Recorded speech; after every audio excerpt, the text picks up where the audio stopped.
Hi friends, ಎಲ್ಲರೂ ಹೇಗಿದ್ದೀರಾ? ಎಲ್ಲರೂ ಚೆನ್ನಾಗಿದ್ದೀರಾ ಅಂತ ಭಾವಿಸ್ತಾ ಇದ್ದೀನಿ. ನಾನು ಚೆನ್ನಾಗಿದ್ದೀನಿ. ಸೊ ಒಳಗಡೆ ಕಾಯಿ ಹೊಡ್ಕೊಂಡಂಗೆ ಒಳಗಡೆ ಹೋಗ್ತಾ ಇದ್ವಿ.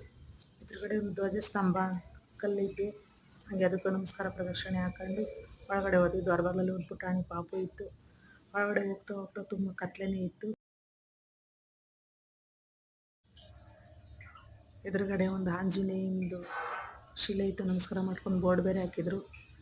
ಆಂಜನೇಯಂದು ಶಿಲೆ ಕೆಲಸ ನಡೀತಾ ಇದೆ ಜಾತ್ರೆ ಮಹೋತ್ಸವಕ್ಕೆ. ಅದಕ್ಕೆ ಆಗೋದಿಲ್ಲ ಅಂತ ಹೇಳಿದ್ರು. ಇದಕ್ಕೆ ಕಳಸ ಎಲ್ಲ ಇಕ್ಕಿದ್ರು. ಗಣಪತಿಗೆ ಹೋಗಿ ನಮಸ್ಕಾರ ಹಾಕೊಂಡು ಕೈ ಮುಕ್ಕೊಂಡಂಗೆ ಅಲೈನರ್ನ ಕೇಳಿದ್ವಿ. ಅಲ್ಲಿ ಬೋರ್ಡ್ ಹಾಕಿದ್ರು, ನೋಡಿದ್ರು, ನಾನು ನೋಡಿರಲಿಲ್ಲ. ಕಳಸ ಎಲ್ಲ ಇಟ್ಟಿದ್ರು. ಆಮೇಲೆ ಮೆರವಣಿಗೆ ದೇವರು ಆಂಜನೇಯನ ಇಕ್ಕಿದ್ರು. ಅದಕ್ಕೆ ನಮಸ್ಕಾರ ಮಾಡ್ಕೊಂಡು ಪೂಜೆ ಮಾಡ್ಕೊಂಡು ಆಂಜನೇಯ ಪ್ರಸಾದ ಅಂತ ಸ್ವೀಕರಿಸಿ ಪ್ರದಕ್ಷಿಣೆ ಬಂದ್ವಿ. ನೆಕ್ಸ್ಟ್ ವಿಡಿಯೋಲಿ ಸಿಗೋಣ. ಬಾಯ್.